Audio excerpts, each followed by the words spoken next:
Welcome to My Worst Audition. I think most of the time, when you blow an audition, and I know I've done that many times, the casting director just be like, all right, next, or whatever, or maybe laugh behind your back or whatever. Or maybe not, but they're not often going to take the time to try to explain and give you like a teachable moment, because some actors, I know you don't, and I don't, but some actors take things very personally, and they get Yeah. personally offended if they're critiqued in any way. And some people just don't want the hassle of a confrontation with somebody. And they say, okay, thanks, bye. I had that happen to me once before, where I was with a casting director at a major network. She's a very, very nice lady, very major casting director. And I was going in the first time I auditioned for a pilot, and I don't get these pilot auditions all that often. So I was like, all right. And I remember hearing people say you shouldn't be completely off book, because they want you to see that you can take direction. So you should hold like the paper. I don't know where I heard this advice from, but they say you should hold the script so they can see that you don't have it prepared in a certain way, that you can't be directed off of the way you prepared it. I don't know. So I went in sort of being familiar with it.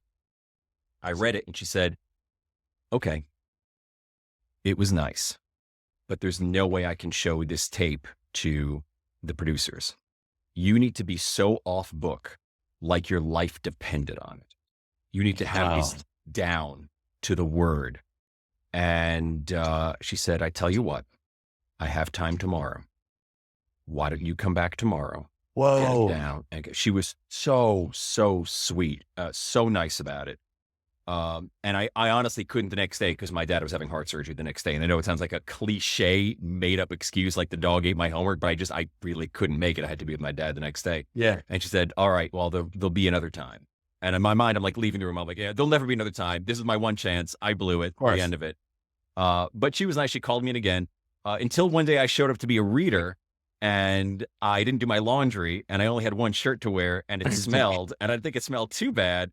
But I was sitting in there, and I realized about one or two people in that I was the smelly guy in the room, and it reeked, and she never brought me back in again. And I can't say I blame her, because if I thought that I was casting the smelly guy, I'd never cast a smelly guy in anything. So she's a very nice lady. I don't blame her at all. But She gave you the 3 strikes. Yeah.